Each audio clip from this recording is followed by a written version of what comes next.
Okay, I can see a couple more people coming in. Just in the interest of time and for everyone's benefit, I think what I'll do is just kick us off and just look as a matter of housekeeping. Of course, there's a function down the bottom of your screen that you can hopefully see, which is the chat function. If you've got any questions, by all means, stop me. I'm going to try and make today a little bit more interactive and try and get to everyone's questions, and hopefully we'll achieve that. But just by way of introduction, my name's Jeremy Goldschmidt. I'm the founder and CEO of Rent Better. Rent Better is a business that has been helping self-managing landlords for 5 years now. We're a platform dedicated to all the tools and services you need to manage your own property. And that kind of brings us to the content or the context of today, if you like, which is how to select a tenant and, of course, how to select a good one for your property. There's obviously a whole life cycle and value chain of activities that are required in order for you to, find a tenant, find the right tenant, place them in the property, secure the lease, do all the necessary things you need to then do to manage your property through to the end of the actual tenancy. But today we're going to focus on one point, which is the actual selection of that tenant.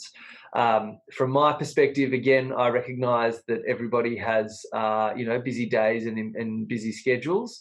So in the interests of time, we're going to sort of keep this short and punchy and try and cut to the chase.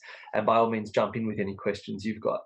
So when we think about the sort of process of selecting a tenant, the goal of selecting a tenant is really twofold. There's two goals. One is to find someone who is in fact going to pay the rent and be able to pay the amount that's required. And the second is to find someone that's actually going to look after your property.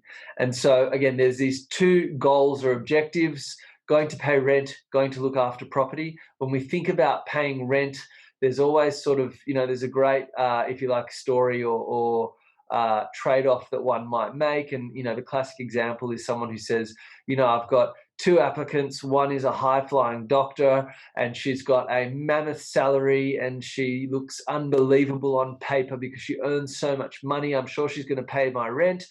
And then you're looking at the second applicant who is maybe sort of a lower salary or base income, but in fact there's two people in the couple who are both earning income. And therefore, as a result of two people being able to pay rent, you actually kind of have this sort of redundancy where if one were to lose their job for one reason or another, the other, in fact, would be able to still pay the rent. And so when you look at it on the balance of probabilities, should I choose the high-flying doctor or should I choose the couple or the two people who, in fact, are both able to pay rent? It sort of, just from a rational perspective, it makes sense to sort of spread the risk and potentially go with the couple who the chances of two people losing their job versus one person losing their job is lower. And so on a risk basis, you might decide, well, hang on a second, they both have lower incomes, but actually they're a better risk. So when it comes to paying rent, you want to make sure that A, they can earn enough, and B, they can actually pay it. And the second part, as I mentioned, or that second goal, is someone who's going to look after your property. And looking after a property is always a subjective one. There's one of these things where people will say, I noticed dust on a windowsill. They haven't looked after the property. I think from, again, a rational point of view, it's very fair to say that, any property when someone's living in it will be lived in. People will, leave traces and marks of having lived there. There is a standard set of, wear and tear that anyone could expect on any property or on any asset for that matter, right? If you think about having a car or you think about having any other investment in your life, they all require maintenance and some level of cost to repair things. And so when, somebody lives in your property or there's a tenant living there, and yes, the carpet may wear a bit thin over time, that's a little bit different from somebody sort of taking a knife to the carpet and tearing it up and cutting a hole in the carpet. So it's very important when you talk about looking after your property that someone's going to respect the place that you have, which is your asset, and they're going to respect it and look after it and treat it properly, and not necessarily if you like, it doesn't have to be dust free. It just has to be without damage, and, a little wear and tear is sort of acceptable and all part of the process. So those are the two goals: pay rent, look after property. That's really what's, high on the agenda in terms of selecting your tenant. The real question that comes into it, and probably where we'll focus the next part or majority of this discussion, is what are the tools to help me make an assessment on achieving those two goals, and how do I actually get there? And we like to think about it in three different ways. And really, as a landlord or as someone who's making a decision about who should be the tenant that you select, there's sort of three different sources of information that you triangulate around to help you make that decision. The first is the application, right? And so that's obviously something that the tenant or prospective tenant is going to submit as a application or as a request for accessing the tenancy or the lease. And so there's a set of information there, and we'll go through that in a second. The second is running a tenant check. And there are a series of tenant check databases across the country. And really, there's a few different pieces to those tenant checks, but one of them is just verification. And it's not to say that every person out there is, running around with fake or fraudulent details and trying to sort of trick you and get something out of you. But tenant checks tend to cost a fairly small amount, and it's one of these things that paying a few dollars can sort of save you a little bit of pain in the long run. And so checking on a database and just generally doing a Google search on someone are things that we would suggest. And finally, the sort of third data point to go with is judgment. And that really we see as sort of two parts to it. One is doing a few calls and reference checks and just making sure that, where they're employed is where they say they're employed. There might be personal referees or a past landlord on there. And of course, you've probably met this person or spoken to them and dealt with them in the process of showing and inspecting the property, and maybe even if you've already started the process of setting up the lease. And you get a very good sense, and that's really where the judgment comes in. You would have walked this earth for enough years to know whether someone seems right or wrong. And so I wouldn't place 100% of my decision-making criteria on judgment, but it is one of the sort of legs that you stand on when making this decision-making process. So again, the three areas we're going to explore is: one is the application, two is tenant checks, and three is judgment and reference checks. So if we start on the application now, what's in an application? You'll see through the Rent Better platform, there's obviously standard application forms, and you can, when you apply to a property, you'll typically go through either a system like OneForm or a similar one, and they tend to be industry standard applications. And what I mean by industry standard is that they're fairly comprehensive, and they'll run through a whole bunch of questions from a prospective tenant that range right through from personal information, meaning, who are you, your mobile, your address, your past residence, where you lived, your landlord. And so it's just getting a sense of who you are and what where you've lived. It will move into things like employment details. So how much are you earning salary and income wise? Where are you employed? Are you full-time? Are you casual? What's your history been like? Do you change jobs every 5 minutes? Are you permanent? Are you full-time or are you temporary? And then, of course, there's a bunch of evidence that comes through. And we'll see a lot of sensitivity around that. And I've got to admit, I too am sensitive about sharing my details with other people. So, you might find that when someone submits an application, they might not give you 100% of the info. They'll give you sort of 80% of it. And if you engage with them, they'll, maybe send you privately some of the extra info you've asked for. And you're using the application to see on paper in black and white, does this person look like a good risk, basically? So if they've been employed for the last 10 years at one place and they look stable and there's an income there and it looks reasonable, then great. But just to give you an example, and we see this sometimes too, someone's income is, let's say, $20,000 a year, and they've applied for a property that has, let's say, $500 a week in rent. If you just do some quick calculations, the rental amount that they're trying to, apply for is actually higher than what they earn. And of course, they're a good employee and they've, stayed stable in the same job, but they're not actually going to be able to pay your rent. So if you look at the first goal or the first objective we're trying to achieve, that they haven't passed that test. And it's not, an element of holding something against someone. You didn't earn enough, you didn't this. But when you just do the simple calc and the numbers, they just can't cut it. So they can't actually pay the rent as you would need them to. And even if there's a partner who might have a similar salary and together the two of them make up the amount, you would say, hang on, as a percentage of your earnings each year, suddenly you're paying 75% of your income towards rent. That doesn't make a lot of sense to me either. You may not be the right fit for this property. So the application is really the entry point for you getting information together. You can see in bank statements, and certainly, in Victoria, they've passed new legislation recently where tenants have the right to cross out information on their bank statements. And that's totally fine and up to the tenant. And from a privacy perspective, maybe some of them will do it. In most other states, the same rules apply. Tenants will submit, as a proof of income, bank statements. And you can often see there again a sort of trail or a pattern of behaviour. Does this person pay late fees for everything in their life every month? Or is this person always on time and you can see no late fees anywhere, which might mean just as a behavioural thing, they're never going to be late on rent either. So you're making little judgments and seeing, an indication from the information provided to you, what you should do and what sort of decision you should make about that person. So the application really is the sort of, if you like, the foundation or the first point of reference for you. And you might like to use that as a way, again, to start your research and start seeing, is this person of character and of the right sort of income and the right sort of level of behaviour that is appropriate for your property. I'll just pause there, and again, I can, if anyone's got any questions as we go, by all means, feel free to jump in. When it comes to the next step, so we've covered applications. When it comes to the next step, which is tenant checks, we typically recommend that once you've got an application, you'll typically have a certain set of data, which includes obviously their name and email and phone number, where they used to live, probably some sort of identifier, whether it's a license or a passport. And depending on the application, and again, if you use a standard one, it will normally have some sort of consent in there for you to run a tenant check. We'd suggest then going to one of the databases, whether it's National Tenancy Database run by Equifax or Ticker. We have a steer towards the National Tenancy Database typically. And so that's a very timely question. So the question is, do I always need to run a tenant check?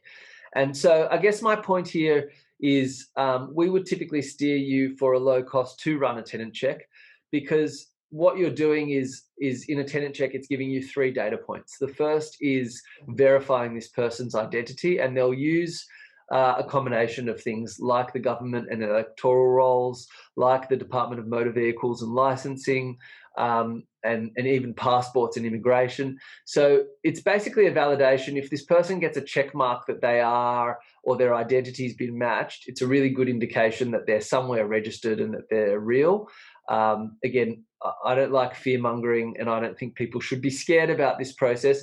But in an event where someone was super clever and sent you an application with a fake license, and you didn't actually see physically that license number or the actual identity document, or you just took it for granted that they could enter a piece of information into a form, you might have, trusted someone incorrectly. So spending a few dollars for a tenant check, we think is a valid way to run your process, and it's a really good control point at the beginning.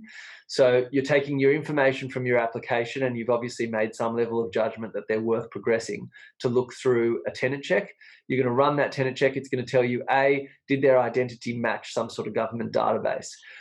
B, is there any past blacklisting from any historical tenancy or any sort of issue that's arisen? And whilst I recognise, most systems and databases are only as good as the information that's put into them, and you may say, I had a bad tenant years ago and they weren't on a database, or I didn't know about them. It's true, they're not 100% foolproof, but it's an extra data point, and you may in fact find that they are there, and that's going to just help you to make a decision. And the third and final part, again, which we think is a reason why we use the National Tenancy Database and Equifax, is just because they're the credit bureau and they have pretty good data on this stuff, is they'll do like a directors and a bankruptcy check. And so if this person has run their own company and recently gone bankrupt, or there's any sort of civil and court orders against them, I'll state it's not criminal, but it's civil. So if they're bankrupt recently, there's a good chance that there's a lot of creditors out to get them, and they're probably not going to come up with the funds to pay rent. And it's something that you should see as a flag. So again, we would typically steer people towards running this check. You want it to come back as a fairly clean check, meaning they didn't really find much other than that their data exists and they've been verified against government databases. But it's a small stepping stone to saying, I looked at the application, a lot of things there made sense and they seem like they'd be the right tenant on paper.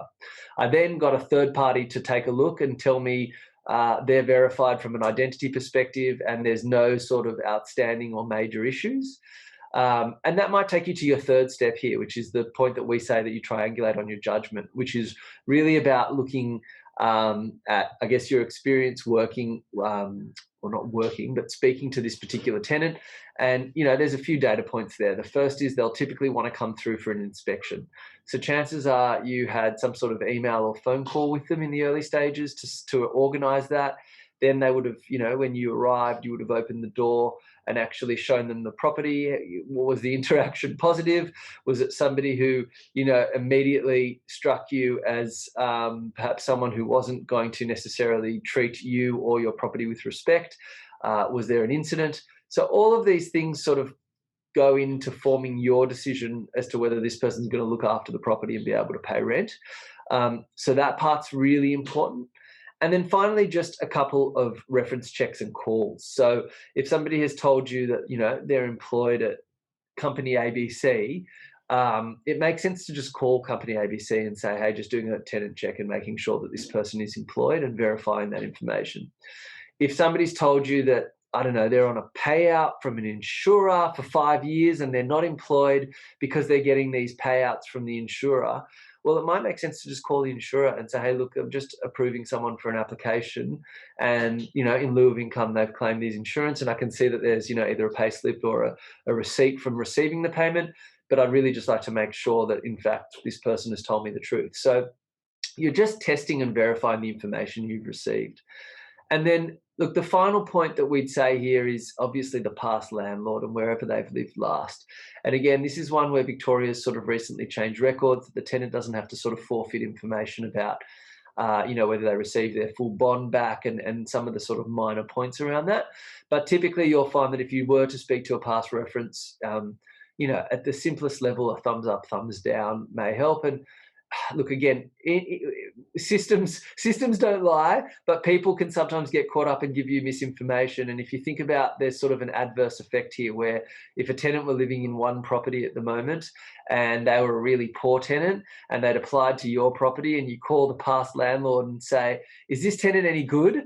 And that landlord's super excited to get rid of the tenant, that they may not tell the truth. In fact, they may actually just say to you, you know what, oh, they're a great tenant, just to get them off their back. So it's sort of, again, they're not here. These points aren't here to scare you. Nobody has a foolproof way of assessing people. And it's, if any of you who are on this call have ever done recruitment or hire people, that that's not a perfect science either. There's a lot of methods that you can put in place to protect yourself.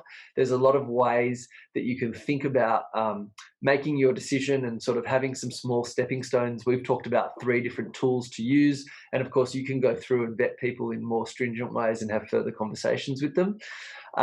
But ultimately what you're trying to do here is make a decision that mitigates any risk you might have of this person sort of signing the lease and starting the tenancy and immediately saying to you, I can't pay, or damaging the place. And those are the 2 things that will keep people up at night. And your major control point is doing these checks at the start of the actual tenancy and making sure that you select the right tenant. And I dare say, having done this for many years, some people will say, well, I'm not sure that I'm the right person to do that. It'd be great if, for example, I had an agent who did it. And I guess, there is, again, life is all about figuring out what people's incentives and motivations are. And in some instances you may find, and I'm not saying this is a blanket rule, but I'm sure many people out there will have had experience with this sort of thing. The incentive on an agent or a third party sometimes is to start getting paid by having a tenant start the tenancy. And so again, you just want to question motivations, that is this truly the right person? Do you then want to cause yourself this massive headache to get them out just because you were in a rush to get that person into the property? So we think that selecting the tenant is a really important step, and it's not It's not that it's such a sort of complicated and difficult process, but we think it's one where you want to just, use some rational and sensible approaches to do it. I can just see another question coming through on the chat. I'm just going to pause for a sec to answer. Do we offer reference checks? The answer is yes, we do. If you're a Rent Better customer already and you went to the My Properties page, you'd see that you can either do it directly from the application by clicking Check Tenant, or you can do it on the My Properties page by saying Run Tenant Check. If you're not currently signed up and you just want to do it from the exterior of the site, when you go to rentbetter.com.au on the landing page, if you scroll down to the very, very bottom, you'll see Tenant Checks, and you can sort of go through that way. And that will sort of take you through the same service and help you to run that check.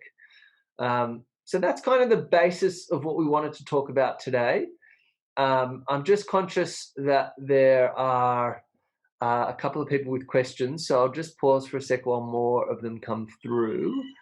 So what happens if I choose someone and it doesn't work out? Can I just wait till later and deal with them then? And look, this is sort of the same thing as I was just saying a moment ago. The idea that you just put anyone into your property and then hopefully later say, I don't like you anymore, I'm going to boot you out.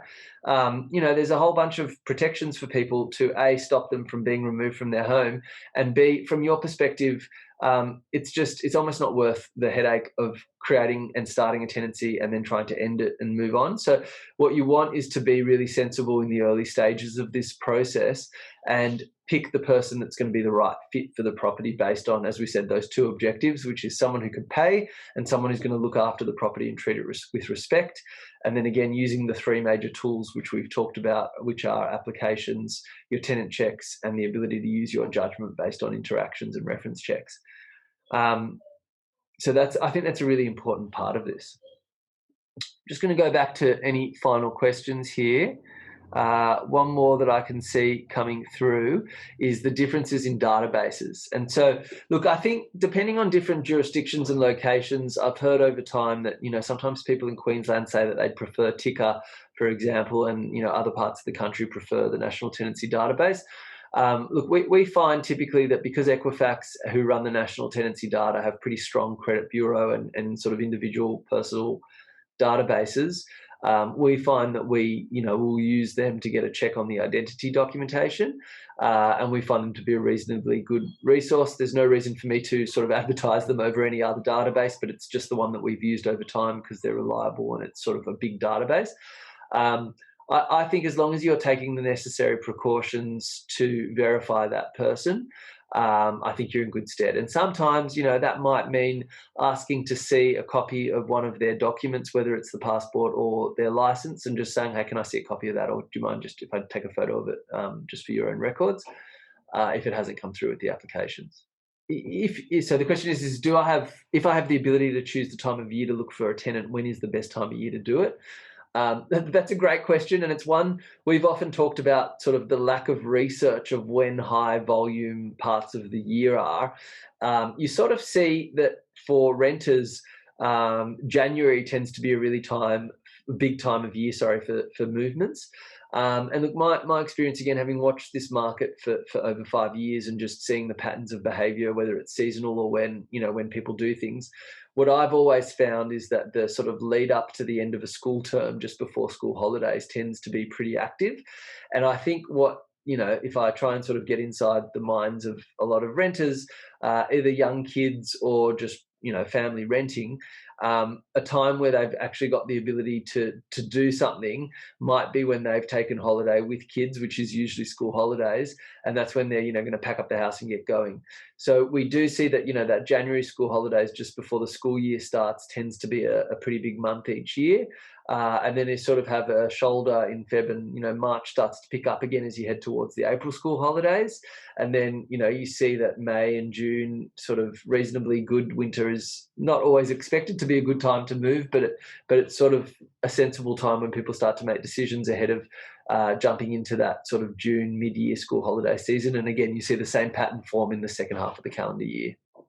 I can see a couple of people have just joined us again as well. So welcome. We've sort of just finished where we're at, but if you've got any other questions, I'm happy to take them in our final minutes. And if not, I'm going to start sort of heading towards a close. So look, thank you all for attending. As I said, we like to keep these short and punchy and just make sure that we sort of hit the right notes in terms of the content. From my perspective, again, just a quick recap and summary. If you're going to select a tenant, it's your number one control point in the whole process of managing your tenancy, because it's the time when you have the ability to make a decision and make sure you're finding the right person for your property. When we talk about the right person for your property, we're really trying to achieve two objectives. One is that that person is going to be able to pay the rent, and two, that that person is going to look after your property and treat it with respect. There are three tools and sort of three things that we can use and arm ourselves with in making a decision about those two objectives. The first is the application that they submit and reviewing how they are on paper.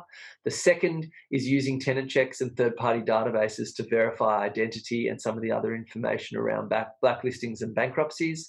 And the third is really applying your judgment based on interactions with this person and reference checks, and making sure that all those three tools together help you to triangulate and make a decision that will meet those two objectives.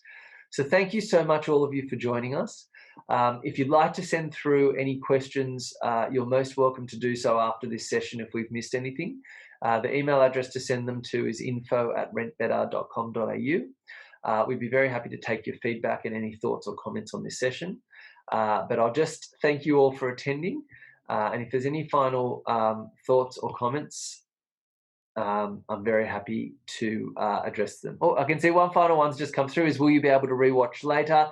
Yes, typically these are sent around as a recording. But again, just get in touch if you've got any questions. Thanks again, everybody. Have a lovely evening.